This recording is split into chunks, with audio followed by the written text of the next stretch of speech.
ঠিক আছে তো গত ক্লাসରେ ଆମେ ଜେମେଟ୍ରିର ଠିକ ଅଛି ଜେମେଟ୍ରି ଜ୍ୟାମିତିରେ ଯୋଉ ସାଦୃଶ୍ୟ ଆମେ ଯୋଉ ପାଠଟା ପଢିଥିଲେ ତ ସେଥିରେ ଉପପାଦ୍ୟ 1 ବା ଥେଲିସ୍ ଉପପାଦ୍ୟଟାକୁ ପଢିଥିଲେ ତ ବର୍ତ୍ତମାନ ଆମେ ଥେଲିସ୍ ଉପପାଦ୍ୟର ବିପରୀତ କଥନଟାକୁ ପଢିବା ଆଉ ତାର ଉପପାଦ୍ୟ 2 ଯାହା ଅଛି ସେଟାକୁ ପ୍ରମାଣ କରିବା ଥେଲିସ୍ ଉପପାଦ୍ୟର ବିପରୀତ କଥନ ହେଉଛି ଉପପାଦ୍ୟ 2 ବୁଝିପାରୁଛ ତ ବର୍ତ୍ତମାନ ଆମେ ଥେଲିସ୍ ଉପପାଦ୍ୟର ବିପରୀତ କଥନ ପଢିବା ତ ଦେଖିନି ମୁଁ ପିଡିଏଫ ବାହାର କରୁଛି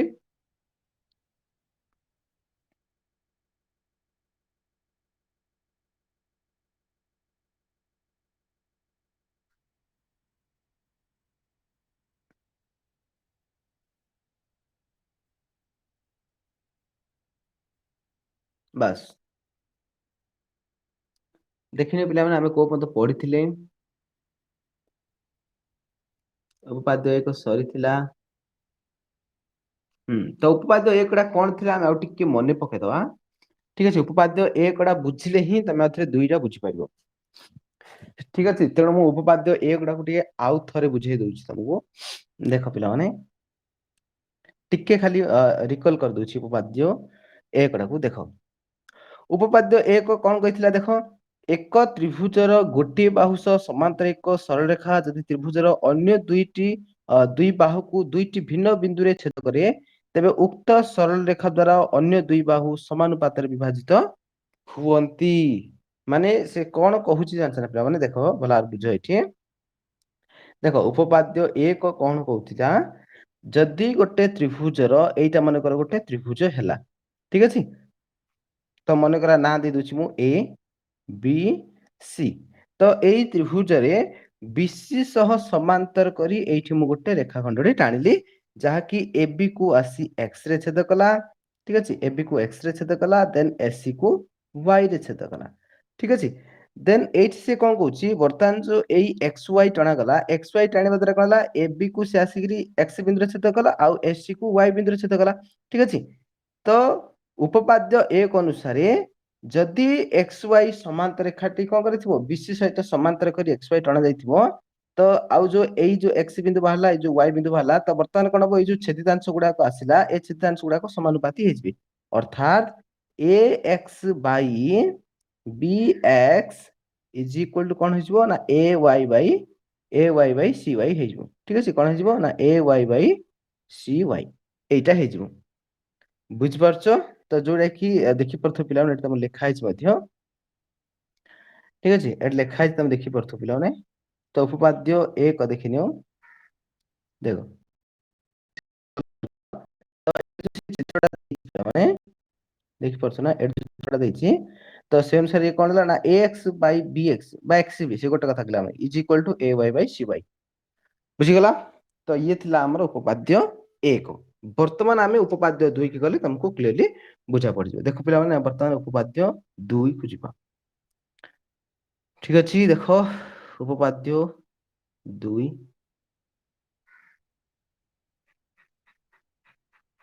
ବାସ୍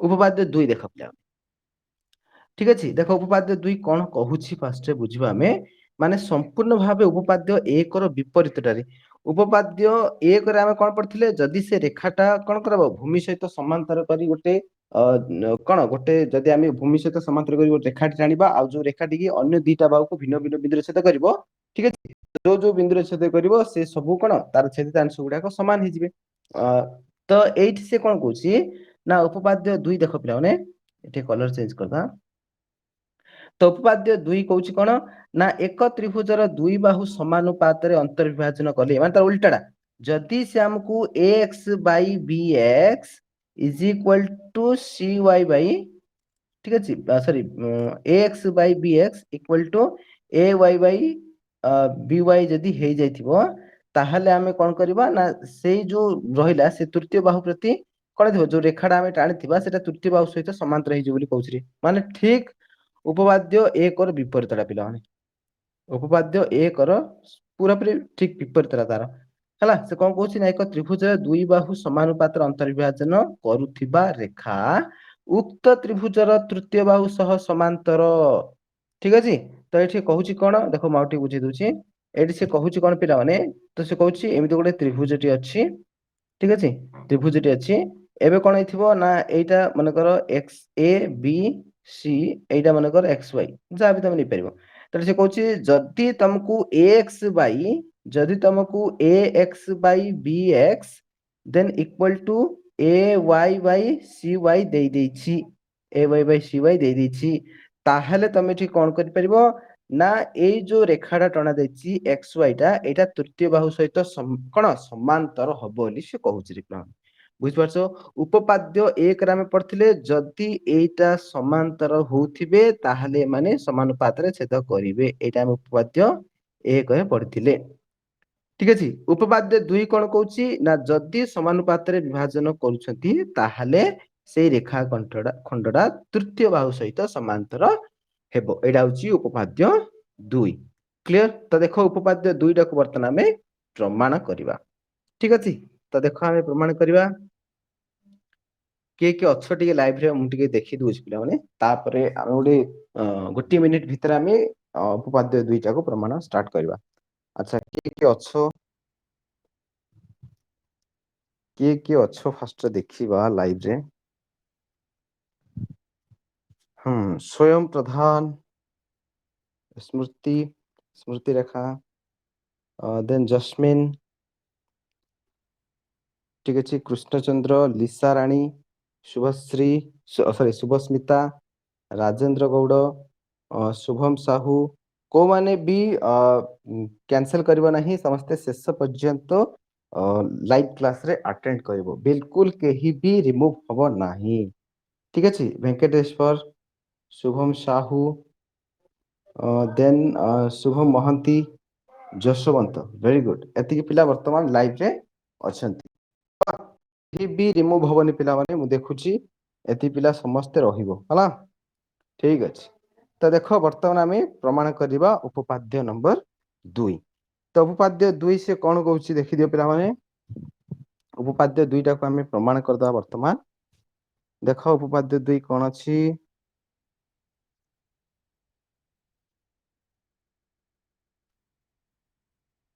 ବାସ୍ ଦେଖ ପିଲାମାନେ, ଉପପାଦ୍ୟ 2 ଟାକୁ ବର୍ତ୍ତମାନ ଆମେ ପ୍ରମାଣ କରିବା, ଯୋଉଟା କି ଠିକ ଉପପାଦ୍ୟ 1 ର ବିପରୀତ ହେଲା।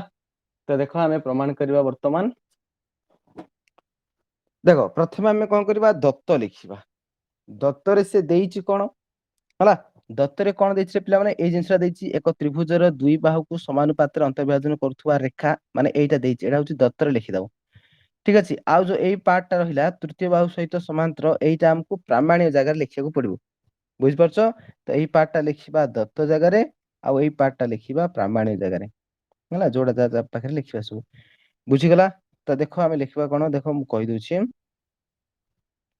ଦେଖ ପିଲାମାନେ, ତ ପ୍ରଥମେ ଦତ୍ତ ଜାଗାରେ କଣ ଲେଖିବ ତମେ, ଦତ୍ତ ଜାଗାରେ ଲେଖିବ ତ୍ରିଭୁଜ ଏବିସି ର এবି ଓ ଏସି ବାହୁକୁ ଏଲ ରେଖା ଯଥାକ୍ରମେ ଏକ୍ସ ଓ ୱାଇ ବିନ୍ଦୁରେ ସମାନୁପାତରେ ଅନ୍ତର୍ବିଭାଜନ କରୁଛି, ଅର୍ଥାତ A X by B X equal to A Y by C Y. ଏଇଟା ଦତ୍ତରେ ପଳେଇ ଆସିଲା, ମାନେ ଏଇ ଜିନିଷ ଦେଇଛି।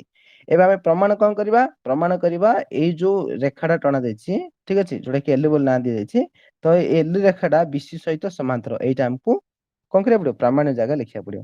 ତ ଦେଖ ପ୍ରାମାଣ୍ୟ ଜାଗାରେ ଆମେ କଣ ଲେଖିବା, ତ ପ୍ରାମାଣ୍ୟ ଜାଗା ଲେଖିବା ଏଲ ରେଖା ବିସି ସହିତ ସମାନ୍ତର, ବା ଏଠି ଆମେ ଏମିତି ମଧ୍ୟ ଲେଖିପାରିବା। ଠିକ ଅଛି, ଏଲ ରେଖା ହେଲା ଏମିତି ଇଜ ପାରାଲେଲ ଟୁ ବିସି। ଠିକ ଅଛି, ଏଲ ଟା ହଉଛି ରେଖାଟା, ତେଣୁ ରେଖା ଚିହ୍ନ ପକା ହେଲା। ବିସି ଟା ହଉଛି କଣ, ଗୋଟେ ରେଖା ଖଣ୍ଡଟା, ତେଣୁ ରେଖା ଖଣ୍ଡ ଚିହ୍ନ ପକାଗଲା। ଠିକ ଅଛି, ତ ଏଲ ପାରାଲେଲ ଟୁ ବିସି ଏ ପ୍ରକାର ଲେଖିପାରିବ, ଏଇଟା ପ୍ରାମାଣ୍ୟ ଜାଗାରେ। ବର୍ତ୍ତମାନ ଆମେ କଣ କରିବା ଦେଖ, ଅଙ୍କନ କରିଥିଲେ, ଠିକ ଅଛି, ତ ଏଇଠି ମଧ୍ୟ ଆମେ ଅଙ୍କନ କରିବା। କଣ ଅଙ୍କନ କରିବା ନା ବି ୱାଇ ଓ ସି ଏକ୍ସ ଅଙ୍କନ କରାଯାଉ, ମାନେ ବି କୁ ୱାଇ ସହିତ ସଂଯୋଗ କରାଯାଉ, ଆଉ ସି କୁ ଏକ୍ସ ସହିତ ସଂଯୋଗ କରାଯାଉ ହେଲା। ଦେନ୍ ଦେଖ ପିଲାମାନେ, ଏବେ ଆମେ କଣ କରିବା, ବାସ୍ ଏଇଟା ଆମର ହେଇଲା କଣ, ଦତ୍ତ। ଠିକ ଅଛି, କଣ କଣ ହେଲା, ଦତ୍ତ ହେଇଲା, ପ୍ରାମାଣ୍ୟ ହେଇଲା, ଅଙ୍କନ ହେଇଲା। ବର୍ତ୍ତମାନ ଆମେ କଣ ପ୍ରମାଣ ଷ୍ଟାର୍ଟ କରିବା। ଦତ୍ତ ପ୍ରାମାଣ୍ୟ ଅଙ୍କନ ହେଇଗଲା, ବର୍ତ୍ତମାନ ଆମେ କଣ କରିବା, ପ୍ରମାଣ ଷ୍ଟାର୍ଟ କରିବା। ଦେଖ ନେକ୍ସଟ ପେଜ, ବାସ୍ ଦେଖିଦିଅ ପିଲାମାନେ। ତ ବର୍ତ୍ତମାନ ପ୍ରମାଣ କିଭଳି କରିବା, ତ ତ୍ରିଭୁଜର ଟିକେ ସାଇଡରେ ତମେ ରଖ ପିଲାମାନେ, କାହିଁକିନା ତ୍ରିଭୁଜରା ନ କଲେ ତମକୁ ସଡନଲି ବୁଝା ପଡିବ। ଦେଖ ମୁଁ ତ୍ରିଭୁଜରା ଏଠି ଡ୍ର କରୁଛି ହେଲା, କାହାର କଣ ଅସୁବିଧା ହେଲେ ପଚାରିବ। ठीक अच्छे देख ए ये हेगला बी आ ये हेगला सी ठीक अच्छे देन एठी ये पळे आसला कोन देखो एटा टिका बड़ करबा एटा होची एल रेखा ठीक है एटा होची कोन एल देन एडी सी एक्स रे छेद करछि देन एठी वाई रे छेद करछि हला एक्स हेला वाई हेला वर्तमान आमे कोन करछे ना बी को वाई सहित संयोग करछे सी को एक्स सहित संयोग करछे हेला क्लियर वर्तमान देखो आमे स्टार्ट करबा ए एक्स वाई त्रिभुज ए एक्स वाई और बी एक्स वाई रो भूमि यथाक्रमे ए एक्स और बी एक्स देखो से कौन कहला देखो एटा कलर चेंज करछि तुम जणा पड़िबो हाँ कहूची कौन देखो ना ए एक्स वाई और बी एक्स वाई ठीक अछि ए एक्स वाई ए त्रिभुजडार ठीक अछि देन बी एक्स वाई ठीक अछि देन देखो पिलाने बी एक्स वाई ए दीटा त्रिभुज देखो ए त्रिभुजडा को ए त्रिभुजडा देखो ଟିକେ ए दीड जाक त्रिभुजर भूमि कौन होइछि गोटे सरल रेखार अछि ना नाही पिला माने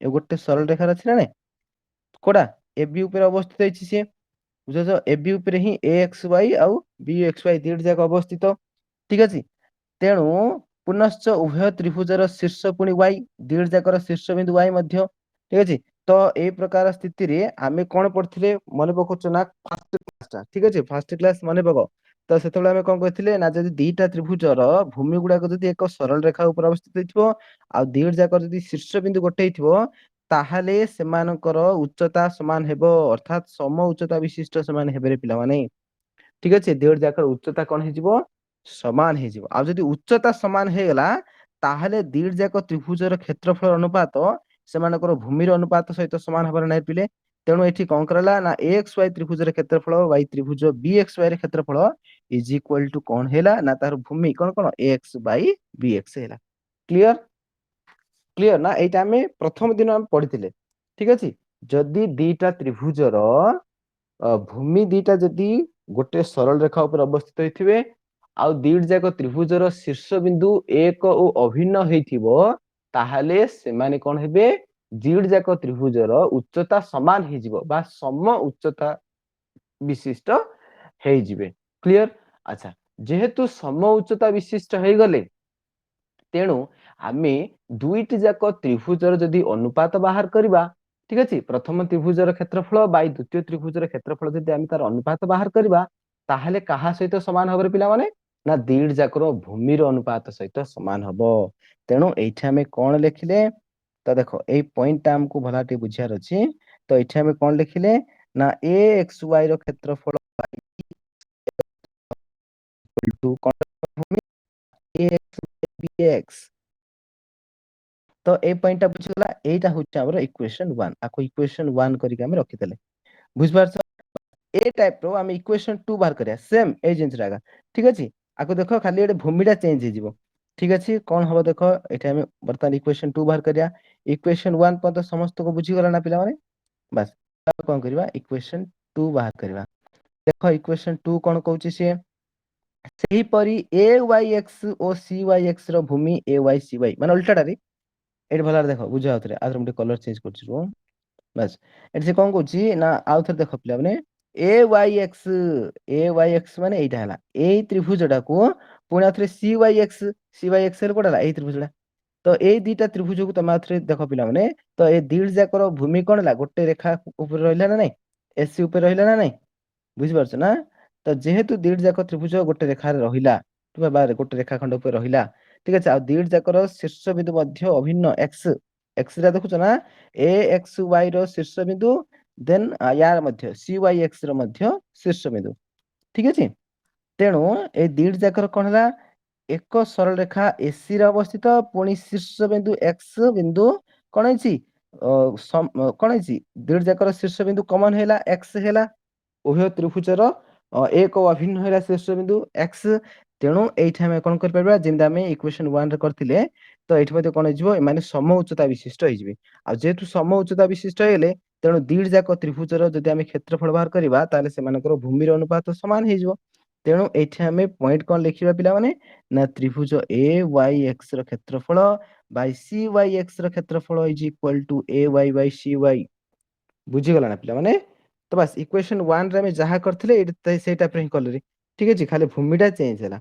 बुझ पारछो ତ ଏଇଠି ମଧ୍ୟ ଆମେ କଣ କଲେ ନା ଏ ୱାଇ ଏକ୍ସ ର କ୍ଷେତ୍ରଫଳ ବାଇ ସି ୱାଇ ଏକ୍ସ ର କ୍ଷେତ୍ରଫଳ is equal to A Y by C Y, ମାନେ ଏଇ ତ୍ରିଭୁଜର କ୍ଷେତ୍ରଫଳ ବାଇ ଏଇ ତ୍ରିଭୁଜର କ୍ଷେତ୍ରଫଳ is equal to A Y by C Y.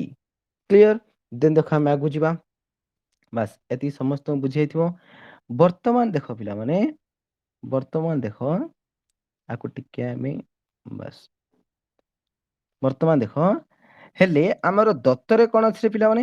ଦତ୍ତରେ ଦେଖ, ଆମେ ଦତ୍ତରେ ଏଇ ଜିନିଷଟାକୁ ଲେଖିଛେ A B by B X is equal to A Y by C Y. ଦତ୍ତରେ ଆମେ ଏଇ ଜିନିଷଟା ଲେଖିଛେ ନା ନାଇଁ? A B by B X is equal to A Y by C Y, ଏଇଟା ଲେଖିଛେ ଆମେ ଦତ୍ତରେ। ତେଣୁ ଏଇଠି ଦେଖ, ଏଇଟା ଇଏ ହେଲା ଏ ବି ବାଇ ବି ଏକ୍ସ, ଇଏ ହେଲା ଏ ୱାଇ ବାଇ ସି ୱାଇ। ଅର୍ଥାତ୍ ଏଇ ଯୋଉ ଦିଟା ଇକ୍ୱେସନ ଆମେ ନେଇଛେ, ଇକ୍ୱେସନ 1 ଆଉ ଇକ୍ୱେସନ 2 ନେଇଛେ, ଏ ଦିଟା ଯାକର ଆରଏଚଏସ୍ ସମାନ ହେଇଯାଉଛି। ଯଦି A X by B X is equal to A Y by C Y ହେଇଯାଉଛି, ତ ଅଟୋମେଟିକାଲି ଏଲଏଚଏସ୍ ଦିଟା ସମାନ ହବାର ନାହିଁ ପିଲେ।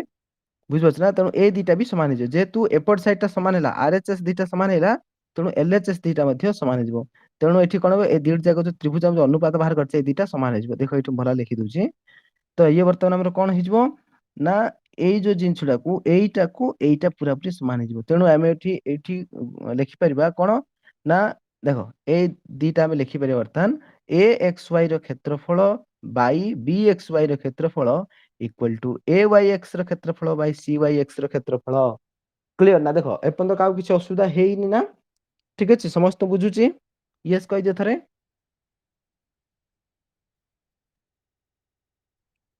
ବାସ୍ ବାସ୍। ଦେଖ ପିଲାମାନେ, ଏବେ ଆମେ କଣ କରିବା ତାହେଲେ? ଆଚ୍ଛା ସମସ୍ତେ ମ୍ୟୁଟ କରିଦିଅ, ମ୍ୟୁଟ କରିଦିଅ। ହଁ ହେଲା। ତ ଦେଖ ଏଇଠି ବର୍ତ୍ତମାନ କଣ ହବ ନା, ଦିଟା ଯାକ ତ୍ରିଭୁଜର କ୍ଷେତ୍ରଫଳ ଆମେ ଲେଖିଦେଲେ। ବୁଝିପାରୁଛ? ଏଇଟା ଏଇଟା ସମାନ ହେଲା। ବାସ୍ ଏବେ ଟିକେ ଭଲ ଭାବରେ ଦେଖ ପିଲାମାନେ, ଉପରଟା ଦେଖ, ଏଇ ଉପର ଦିଟା ଯାକ ଲବ ଦେଖ, ଟିକେ ଲିଭେଇ ଦଉଛି ଏଇଟା ମୁଁ।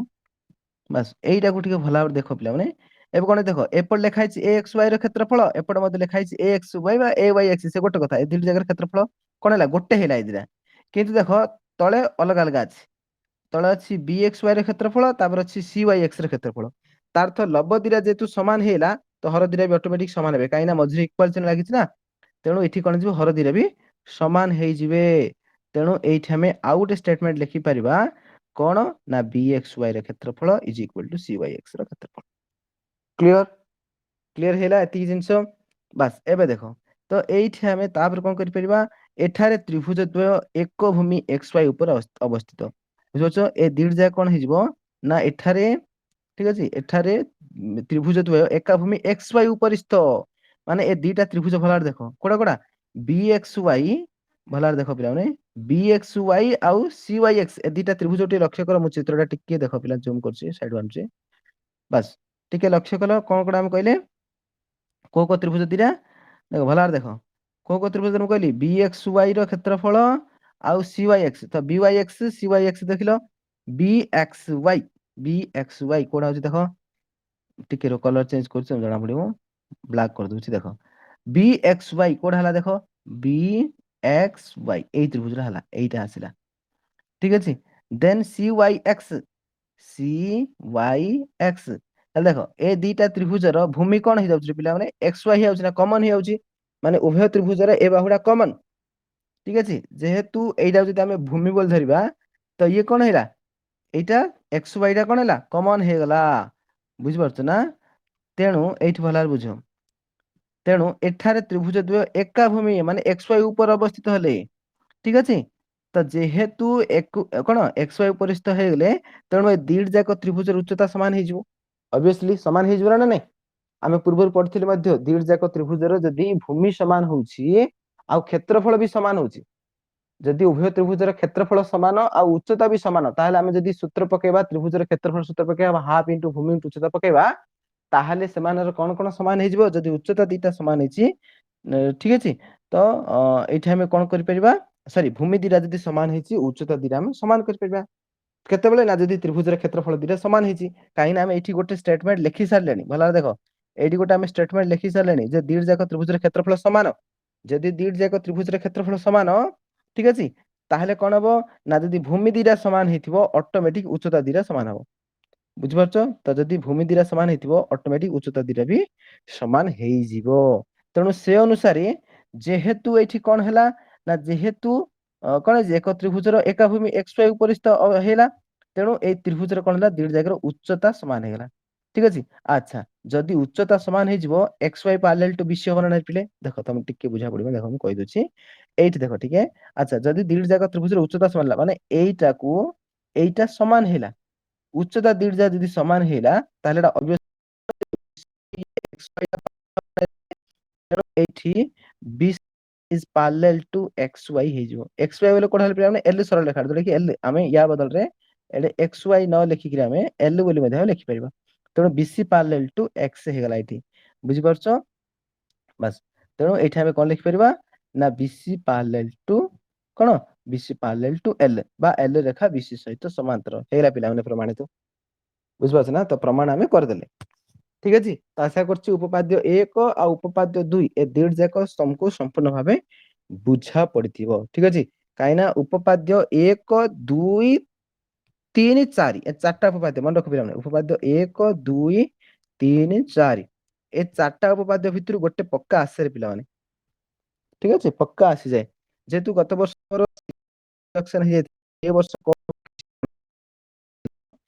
तो जहाँ भी जना पड़छि चलित वर्ष मध्य सिलेबस निश्चित भाबे रिडक्शन हबो केते परसेंट रिडक्शन हबो कोन कोन रिडक्शन हबो गत वर्ष जहाँ जहाँ रिडक्शन हेतिला ए वर्ष सेगुडा को रिडक्शन हबो की नाउ किछि एक्स्ट्रा रिडक्शन हबो तो ए विषय रे किछि भी वर्तमान पर्यंत इन्फॉर्मेशन आसिनी तेणु बही रे तमर जहाँ भी किछि अछि सीरियली पढी पढी चलो गोटे पर गोटे पढी पढी चलो कौन कटिबो किछि जणे नै ना ठीक अछि गत वर्ष किछि पिला मध्ये मते पचारछन्ती सर गत वर्ष जो जाक रिडक्शन हेतिला ए वर्ष मध्ये कोन से जगह का हबो की देखो पिला माने एठी मु कहि रहउछि बिल्कुल किछि कहि हबनी सरकार उपरे किछि माने भरोसा नै से कोन कर देबो किछि जाना पड़िबनी ठीक अछि गत वर्ष जो जाय करथिला ए वर्ष सेटा करूछि कि अलगा कोन करूछि गत वर्ष 30% रिडक्शन करथिला ए वर्ष 30% करूछि कि 40% करूछि कि 20% करूछि किछि जाना पड़िबनी पिला माने तो एटा को हमको समय ऊपर छाड़िया पड़ियो किछि वेट करिया पड़ियो काहेकि ना तमरो सेप्टेम्बर अक्टोबर आडको पुणी थर्ड वेव आछि तेणु हुए तो गवर्नमेंट कोन करिवो ता पूर्वरु तुमको स्कूल खोली किछि किछि परीक्षा कर देथिबो बुझि परछन पिला समस्त अछि ना पिला माने ठीक अछि ହଁ ତେଣୁ ବୁଝା ପଡୁଛି ନା ମୁଁ କଣ କହୁଛି ହେଲା ବାସ୍ ତେଣୁ ସମସ୍ତେ ମ୍ୟୁଟ କରିଦିଅ ସମସ୍ତେ ମ୍ୟୁଟ କରିଦିଅ ପିଲାମାନେ ହେଲା ତେଣୁ ଅ ପରୀକ୍ଷା ଆମେ ଦେଖ କେତେ ପରସେଣ୍ଟ ରିଡକ୍ସନ ହବ କିଛି ସେମିତି କିଛି କହିହବନି କାହିଁକି ନା ତମର September October November September October November December ପାଖାପାଖି ତ ଏତିକି ଭିତରେ ତମର ଥାର୍ଡ ୱେଭ ଆସୁଛି କରୋନାର ଯୋଉ ବର୍ତ୍ତମାନ ଦ୍ଵିତୀୟ ଲହର ଶେଷ ଅବସ୍ଥାକୁ ପଳେଇ ଆସିଲାଣି କିନ୍ତୁ ତୃତୀୟ ଲହର ଯୋଉ ଥାର୍ଡ ୱେଭ ଆସିବ ପିଲାମାନେ କରୋନାର ଥାର୍ଡ ୱେଭ ଆସିବ ଏବେ ବୁଝିପାରୁଛ କରୋନା ର ଥାର୍ଡ ୱେଭ ଟା ଆସିବ ଠିକ ଏଇ ଟାଇମ ରେ କୋଉ ଟାଇମ ରେ ଏଇ ଯୋଉ ସେପ୍ଟେମ୍ବର ଅକ୍ଟୋବର ନଭେମ୍ବର ଡିସେମ୍ବର ଏତିକି ଭିତରେ ତମର ଥାର୍ଡ ୱେଭ ଆସିବ ଆଉଥରେ ତେଣୁ ଗଭର୍ଣ୍ଣମେଣ୍ଟ କଣ କରିବ ତା ପୂର୍ବରୁ ତମକୁ ସ୍କୁଲ ଖୋଲି ଦେଇଥିବ ସେପ୍ଟେମ୍ବର ପୂର୍ବରୁ ମାନେ ଏବେ କଣ ହେଲା ଏବେ ଆମର କଣ ମେ ମାସ ଚାଲିଛି ବାସ୍ ଜୁନ ଭିତରେ ତମ ସ୍କୁଲ ଖୋଲିଦେବେ ଜୁନ ଶେଷ ଆଡକୁ ତମର ସ୍କୁଲ ଖୋଲା ହେଇଥିବ ତେଣୁ ଜୁଲାଇ ଅଗଷ୍ଟ ଏଇ ଯୋଉ ଯାହାବି କିଛି ଯୋଉ ଦେଢ ମାସ ଦି ମାସ ଭିତରେ ତମକୁ କିଛି ନା କିଛି ତମ ସ୍କୁଲ ଖୋଲିକିରି ଅଳ୍ପ ଅଳ୍ପ କେତେ ନା କେତେ ସବୁ ସାରି ଦେଇଥିବେ ମିନିମମ୍ 30-40% କୋର୍ସ ସାରି ତମେ ଗୋଟେ ଗୋଟେ ପରୀକ୍ଷା କରିଦେଇଥିବେ ପ୍ରାକ୍ଟିସ ଟେଷ୍ଟ ଏଗୁଡା ସବୁ କରିଦେଇଥିବେ ଯାହାହେଲେ ବି ଗୋଟେ ଦିଟା କରିଦେଇଥିଲେ ସେତେବେଳୁ ଆମକୁ କଣ ବୋର୍ଡ କୁ ମାର୍କ ଦେବା ପାଇଁ ସୁବିଧା ହବ ଯେମିତି ଚଳିତ ବର୍ଷ କଣ ଅଛି ସବୁ second third fourth semester mark ନେଇଛି ଆଉ 9th କ୍ଲାସ ର ମାର୍କ ନେଇକରି ସବୁ ଏ ବର୍ଷ ପିଲାମାନଙ୍କୁ ଡିକ୍ଲେୟାର କରାଯାଇଛି ତେଣୁ ସେ ଅନୁସାରେ ତମର ବି ହବ କି ନହବ କିଛି କହିହବ ନାହିଁ କିନ୍ତୁ ଗଭର୍ଣ୍ଣମେଣ୍ଟ ମଧ୍ୟ ପୂର୍ବରୁ ସତର୍କ ହେଇଯିବ ତେଣୁ ତମମାନଙ୍କୁ ଆଗୁଆ ତମକୁ ସ୍କୁଲ ଖୋଲୁ ଖୋଲୁ ମାସେ ଦେଢ ମାସ କ୍ଲାସ ହେଲା ପରେ ତମକୁ ଗୋଟେ ଗୋଟେ ପରୀକ୍ଷା କରେଇ ନବ ହେଲା ତେଣୁ ଯାହା ଦ୍ଵାରା କି ପିଲାମାନଙ୍କୁ ମାର୍କ ଦବାର ଇଜି ହେଇଯିବ ବୁଝିପାରୁଛ ତେଣୁ ମୁଁ କହିବାର ଅର୍ଥ ଯେ ବର୍ତ୍ତମାନ ତମେ ମାନେ ଯାହା ହେଲେ ବି କିଛି କିଛି ପରିମାଣରେ ତମେ କୋର୍ସ ଗୁଡାକ କମ୍ପ୍ଲିଟ କରି କରି ଚାଲ ଠିକ ଅଛି କୋଉଟା ଛାଡିବ ସେମିତି କିଛି ଜଣା ପଡୁନି ବର୍ତ୍ତମାନ ପର୍ଯ୍ୟନ୍ତ ରିଡକ୍ସନ ତାର ଲିଷ୍ଟ ଆସିବ ଖୁବ ଶୀଘ୍ର ୱେବସାଇଟ ଅପଲୋଡ ହବ ମୁଁ ତମକୁ ଜଣେଇବି ବିଲକୁଲ ଟେନସନ ନିଅ ନାହିଁ ସମସ୍ତେ ଡିଆଇ ଲର୍ନର୍ସ ୟୁଟ୍ୟୁବ ଚ୍ୟାନେଲକୁ ଫଲୋ କର ମୁଁ ତମକୁ ସେଥିରେ ସବୁ ଜିନିଷ ବୁଝେଇବି ଠିକ ଅଛି ଡିଆଇ ଲର୍ନର୍ସ ବୋଲି ମୋର ଗୋଟେ ୟୁଟ୍ୟୁବ ଚ୍ୟାନେଲ ଅଛି ଠିକ ଅଛି ଏଇ ଚ୍ୟାନେଲ सब्सक्राइब करना हो तो सब्सक्राइब कर दियो। एई चैनल रे सब किछि इन्फॉर्मेशन एजुकेशनल इन्फॉर्मेशन सब किछि अपडेट हो हला ओडिशा सरकार तरफरु शिक्षा संबंधी जहाँ भी किछि अपडेट करिवे सर्वप्रथम आम चैनल रे अपलोड हो। ठीक अछि को चैनल रे हिथिबो जणा नै किंतु सर्वप्रथम आम चैनल रे अपलोड होबाटा पक्का। तेणु डीआई लर्नर्स यूट्यूब चैनल को समस्ते फॉलो करथाओ तार प्रतिदिन कोन कोन वीडियो आछी टिके टिके देखुथाओ जाद्वारा कि तमे इजिली सब जाक इन्फॉर्मेशन पाई परिबो। ठीक अछि तो एटा थिला तम पई ओटे इन्फॉर्मेशन तो बर्तन में आगु जिबा देखो पिला माने तो उपपाद्य 2 सरिला परे एठी हमरो आउ कोन कोन जिंस अछि टिके हम पढिबा देखो पिला माने एठो मंतव्य लेखा जायछि। मंतव्य रे कोन लेखा जायछि देखो कौनसी रेखा एक त्रिभुजर जेकोसी दुईटी बाहुକୁ समानुपाତରେ बहिर्विभाजन कले उक्त रेखा त्रिभुजर तृतीय बाहु सहित समांतर हବ। ତ ଆମେ କଣ କରିଥିଲେ ଯଦି ଅନ୍ତର୍ବିଭାଜନ ହଉଥିବ ତାହେଲେ ସେ କଣ ହବ ଯଦି ଅନ୍ତର୍ବିଭାଜନ ସମାନୁପାତରେ ହଉଥିବ ତାହେଲେ ଆମେ ଆଁ ବୁଝା ପଡିଲାନି କୋଉଟା ବୁଝା ପଡିଲାନି ନାଇଁ ନାଇଁ କଣ ବୁଝା ପଡିଲାନି ମନ୍- ମନ୍- ମନ୍ତବ୍ୟ ବୁଝା ପଡିଲାନି ମନ୍ତବ୍ୟ ବୁଝା ପଡିଲାନି ତ ଠିକ ଅଛି ଠିକ ଅଛି ଠିକ ଅଛି ଠିକ ଅଛି ଠିକ ଅଛି ଦେଖ ମୁଁ କହିଦଉଛି ଆଉ ଥରେ କହିଦଉଛି ଦେଖ ଦେଖ ମନ୍ତବ୍ୟ ଟା ମୁଁ ଆଉଥରେ କହିଦଉଛି ଏଠି ଲିଭେଇ ଦଉଛି ଦେଖ ପିଲାମାନେ ଆଉ ଥରେ କହୁଛି ଦେଖ ସେ କଣ କହିଲା କୌଣସି ରେଖା ଏକ ତ୍ରିଭୁଜର ଯେକୌଣସି ଦୁଇଟି ବାହୁକୁ ସମାନୁପାତରେ ବହିର୍ବିଭାଜନ କଲେ ତ ଦେଖ ଆମେ ଯୋଉ ଉପପାଦ୍ୟ 1 2 ପଢିଲେ ତ ସେଥିରେ କଣ କୁହାଯାଇଥିଲା ଅନ୍ତର୍ବିଭାଜନ କଥା କୁହାଯାଇଥିଲା କଣ କୁହାଯାଇଥିଲା ଅନ୍ତର୍ବିଭାଜନ କଥା କୁହାଯାଇଥିଲା ପିଲାମାନେ ଠିକ ଅଛି ଅନ୍- ସ- ମ୍ୟୁଟ କର ସମସ୍ତେ ମ୍ୟୁଟ କର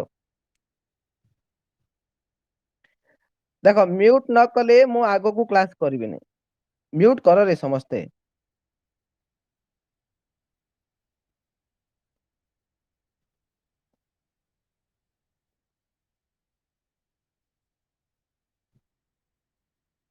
ଆଚ୍ଛା ଆଶୁତୋଷ କିଏ ଆଶୁତୋଷ ତମଠୁ ସେଇଠୁ ବେଶୀ ପାଟି ଶୁଭୁଛି ଆଶୁତୋଷ ନେକ୍ସଟ ଟାଇମ ଯଦି କିଛି ପ୍ରୋବ୍ଲେମ କର ତାହେଲେ ତମକୁ ବ୍ଲକ କରାହବ ଆଶୁତୋଷ ତମକୁ ବ୍ଲକ କରାଯିବ ମୁଁ କହିଦଉଛି ଆଗତୁରେ ହେଲାକି ତମକୁ ବ୍ଲକ କରି ଦିଆଯିବ କ୍ଲାସ ଠିକରେ ଆଟେଣ୍ଡ କର କାହିଁକି ନା ସବୁ ପିଲାମାନେ ସିରିୟସଲି ପଢୁଛନ୍ତି ତମେ କାହିଁକି ଡିଷ୍ଟର୍ବାନ୍ସ କରିବାକୁ ଆସୁଛ ନା କଣ ବହୁତ ଗୁଡେ ପିଲା ଯୋଡି ହେଇସାରିଲେଣି ବର୍ତ୍ତମାନ ତମେ ଡିଷ୍ଟର୍ବାନ୍ସ କଲେ କ୍ଲାସ ଅସୁବିଧା ହଉଛି ଆଉଥରେ ହେଲା ତେଣୁ ଡିଷ୍ଟର୍ବାନ୍ସ କର ନାହିଁ ଆଉ ଗୋଟେ 5 ମିନିଟ ଅପେକ୍ଷା କର 5 ମିନିଟ ପରେ ଆମେ କ୍ଲାସ ଶେଷ କରିବା 5 ମିନିଟ ଭିତରେ ଆମେ କ୍ଲାସ ଶେଷ କରିବା ଦେଖ ପିଲାମାନେ ତ ଆମର ଉପପାଦ୍ୟ 2 ସରିଥିଲା ଉପପାଦ୍ୟ 2 ପରେ ଆମେ କିଛି ମନ୍ତବ୍ୟ ଗୁଡାକ ଦେଖିବା ମନ୍ତବ୍ୟ ପରେ ଆମେ କ୍ଲାସ ଶେଷ କରିଦବା ଦେଖ ପିଲାମାନେ କଣ ଅଛି ବାସ୍ ଠିକ ଅଛି ଦେଖ ପିଲା ଏଇଟା ମନ୍ତବ୍ୟ ସେ କହୁଛି କଣ କୌଣସି ରେଖା ଏକ ତ୍ରିଭୁଜର ଯେକୌଣସି ଦୁଇଟି ବାହୁକୁ ସମାନ ପାତରେ ବହିର୍ବିଭାଜନ କଲେ ଉକ୍ତ ରେଖା ତ୍ରିଭୁଜର ତୃତୀୟ ବାହୁ ସହିତ ସମାନ୍ତର ହେବ ତ ଆମେ ଯୋଉ ଅନ୍ତର୍ବିଭାଜନ କଥା ପଢିଥିଲେ ଏଇଠି ବହିର୍ବିଭାଜନ କଥା ମଧ୍ୟ କହୁଛି ତ ଅନ୍ତର୍ବିଭାଜନ ହେଇଥିଲେ ତାହେଲେ କଣ ଯଦି ଅନ୍ତର୍ବିଭାଜନ ସମାନୁପାତରେ ସେମାନେ ଛେଦ କରିଥିବେ ତାହେଲେ ଆମେ କଣ ରେଖା ଦିଟା ସମାନ୍ତର ବୋଲି ଆମେ କହିପାରିବା ସେ ଯୋଉ ତୃତୀୟ ବାହୁ ସହିତ ସେ ରେଖାଟା ସମାନ୍ତର ହବ ବୋଲି ଆମେ କହିପାରିବା କିନ୍ତୁ ଏଇଠି ସେ କହୁଛି ବହିର୍ବିଭାଜନ କଲେ ମଧ୍ୟ ଠିକ ଅଛି ବହିର୍ବିଭାଜନ କଲେ ମଧ୍ୟ କଣ ତୃତୀୟ ବାହୁ ସହିତ ସମାନ୍ତର ବୋଲି ଆମେ କରିପାରିବା ବହିର୍ବାଜନ କଣ ଯେମିତି ଅନ୍ତର୍ବିଭାଜନ ହଉଥିଲା ଦେଖ ଚିତ୍ରଟା ଦେଖ ଏଠି ଏଠି କଣ ଅଛି ଏ ବି ସି ତ୍ରିଭୁଜ ହେଇଲାରେ ଭଲ ଭାବେ ଦେଖ ଏ ବି ସି ହେଇଗଲା ତ୍ରିଭୁଜ ଠିକ ଅଛି ଦେନ ଏଇଠି ସିଏ କଣ କରିଛି ନା ଏଇଠି ଏ ଯୋଉ ତୃତୀୟ ବାହୁ କଣ ତାର ବିସି ଏଟା ଗୋଟେ ବାହାରୁ ବଢେଇଛି ସେ ବୁଝିପାରୁଛ ନା ବାହାରକୁ ଇଏ ବଢେଇଛି ବର୍ତ୍ତମାନ ସିଏ କଣ କରୁ ଦେଖ ତୃତୀୟ ବାହୁ ସହିତ ସମାନ୍ତର ତୃତୀୟ ବାହୁ ମାନେ ଏଇଠି ଦେଖ ସେ ବି କୁ ସେ ସମାନ୍ତର କରିଦେଇଛି ଏକ୍ସ ୱାଇ ଟା ବୁଝିପାରୁଛ ନା ହେଲା ଏ ବି ସି ସମାନ୍ତର କରିଦେଇଛି ତେଣୁ ଏଇଠି ଟିକେ ଭଲ ଭାବରେ ବୁଝ ଏଇ ଯୋଉ ଷ୍ଟେଟମେଣ୍ଟ ଟା ଭଲ ଭାବରେ ଦେଖ ଟିକେ ହ୍ୟାଲୋ ଆଶୁତୋଷ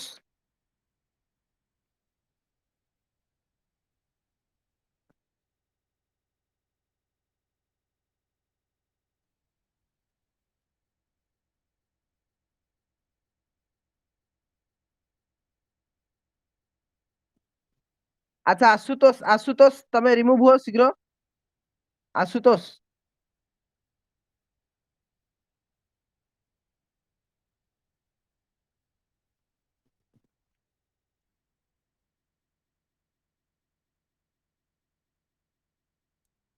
ଆଚ୍ଛା ଆଶୁତୋଷ ସେଇଟା ଆମର ଟିଉସନ ର ପିଲା ତ ଇଏ ଆଶୁତୋଷ ନା ଏଇଟା ଆଉ କିଏ ଏଇଟା ଜଣା ପଡୁନି ମାନେ ବହୁତ ବେକାରିଆ ପିଲାଟା ତ ଇଏ।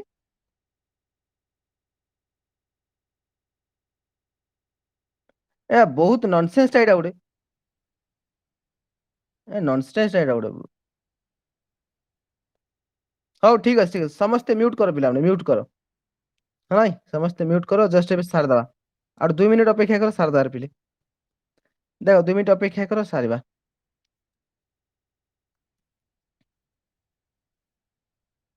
ପେଁକାଳି ବଜୁଛି ତ ତା ପେଁକାଳି ବଜେଇ ଆଉ ଗୋଟେ ଟାଇମ ମିଳୁନି ତ ଏବେ ଏକା ପେଁକାଳି ବଜେଇବାକୁ ମିଳୁଛି। ବେକାରିଆ ପିଲା ଗୁଡାକ।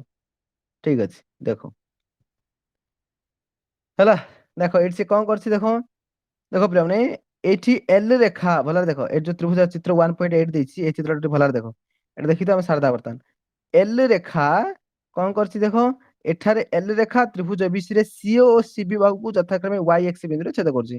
ମାନେ ଏଇଠି ବୁଝ ଏଲ ରେଖା ବୋଲେ କୋଉଟା ହେଲା ଏଲ ରେଖା ମାନେ ଏଇଟା ହେଲା ପିଲାମାନେ ଏଇଟା ହଉଛି ଏଲ ରେଖା। ଠିକ ଅଛି ତ ଏଲ ରେଖା ଟା କଣ କଲା ନା ସିଏ ଓ ସିବି ସିଏ ଓ ସିବି ଦିଟା ବାହୁକୁ ଏଇଟା ହେଲା ସିଏ ଆଉ ଏଇଟା ହେଲା ସିବି। ଏ ଦିଟାର ଯୋଉ ବର୍ଦ୍ଧିତ ଅଂଶ ଆସିଲା ପିଲାମାନେ ଆକୁ ସିଏ ଏକ୍ସ ଓ ୱାଇ ବିନ୍ଦୁରେ ଛେଦ କଲା। ଠିକ ଅଛି କୋଉଠି ଛେଦ କଲା ବାହାରେ ଛେଦ କଲା ତ୍ରିଭୁଜ ବାହାରେ। ଏଇଟା ଇଏ ତ ହେଲା ତ୍ରିଭୁଜ ଏବିସି ଦେଖିପାରୁଛ ନା ଏଇଟା ହେଲା ତ୍ରିଭୁଜ ଏବିସି। ୟାର ବାହାର ପଟେ ଛେଦ କଲା ତେଣୁ ଆକୁ ବହିର୍ବିଭାଜନ କଲା ବୋଲି ଆମେ କହିପାରିବା। ଠିକ ଅଛି ଦେନ୍ ତାପରେ ସେ କଣ ଦେଇଛି ତାହେଲେ ସି ଓ ସି ବି ଛେଦକରେ ଦତ୍ତ ଅଛି C Y by A Y equal to C X by B X. କାହିଁକି ନା ଏଇଟା ସେ କଣ ଅଛି ସମାନୁପାତ ବୋଲି କହିସାରିଛି ତ ଯଦି ସମାନୁପାତ ହେଇଥିବ ତାହେଲେ ଏଇ ଯୋଉ ଏଲ ରେଖାଟା ଏ ବି ସହିତ ଇଏ ସମାନ୍ତର ହେଇଯିବ ବାସ୍ କନସେପ୍ଟ ଏତିକି ଅନ୍ତର୍ବିଭାଜନ ହେଇଥିଲେ କଣ ହବ ସମାନ୍ତର ହେବ ବହିର୍ବିଭାଜନ ହେଲେ ମଧ୍ୟ ସମାନ୍ତର ହେବ। ତ ଇଏ ଥିଲା ଆଜିର କ୍ଲାସ ଆଶା କରୁଛି ଆଜିର କ୍ଲାସ ସମସ୍ତଙ୍କୁ ବହୁତ ପସନ୍ଦ ଆସିଥିବ। ତ ଆଜିର କ୍ଲାସକୁ ବର୍ତ୍ତମାନ ଆମେ ଏଥିରେ ଶେଷ କରିବା। ଠିକ ଅଛି ପରବର୍ତ୍ତୀ କ୍ଲାସରେ ଆମେ ଲାଇଫ ସାଇନ୍ସ ପଢିବା ଆସନ୍ତା କାଲି ଆମେ ଲାଇଫ ସାଇନ୍ସ ପଢିବା। ତ ତେବେ ଚାଲ ପିଲାମାନେ ଆଜିର ଭିଡିଓକୁ ଏତିକି ଶେଷ କରିବା କିପ୍ ଲର୍ନିଂ କିପ୍ ଗ୍ରୋଇଂ ଧନ୍ୟବାଦ। ହଁ ଏଇଠି ଆଉ ଗୋଟେ କଥା କହୁଛି ପିଲାମାନେ ଆଜି ସନ୍ଧ୍ୟା 7:30ରେ ତମର ଭିଡିଓ ଅପଲୋଡ କରାଯିବ। ଠିକ ଅଛି ଲାଇଭ ମଧ୍ୟ ମୁଁ ଆସିବି 7:30ରେ। ଠିକ ଅଛି ଆଜି କଣ କ୍ଲାସ ହବ 7:30ରେ ଆଜି କଣ କ୍ଲାସ ହବ? ଟାଇମ ଟେବୁଲ କାହାର ମନେ ଅଛି? ବାସ୍ ବାସ୍ ଲାଇଫ ସାଇନ୍ସ ଆଜି ଆମେ କରିବା ହେଲା ଲାଇଫ ସାଇନ୍ସ ସମସ୍ତ ଲାଇଫ ସାଇନ୍ସ 9th କ୍ଲାସ ପିଲାମାନେ ଏବେ 2:30ରେ ଆରମ୍ଭ ହେଇଯିବ। ଲାଇଫ ସାଇନ୍ସ ପ୍ରିମିୟମ ଚାଲିବ ହେଲା ପ୍ରିମିୟମ ଚାଲିବ 9th କ୍ଲାସ ର 2:30ରେ ହେଲା 10th କ୍ଲାସ ର 7:30ରେ ଯୋଉମାନେ ବି ଜାଣିନ ମନେ ରଖିଥାଅ ହେଲା ତେବେ ଚାଲ ପିଲାମାନେ ଆଜିର କ୍ଲାସ ଆମେ ଏଥିରେ ଶେଷ କରିବା କିପ୍ ଲର୍ନିଂ କିପ୍ ଗ୍ରୋଇଂ ଧନ୍ୟବାଦ।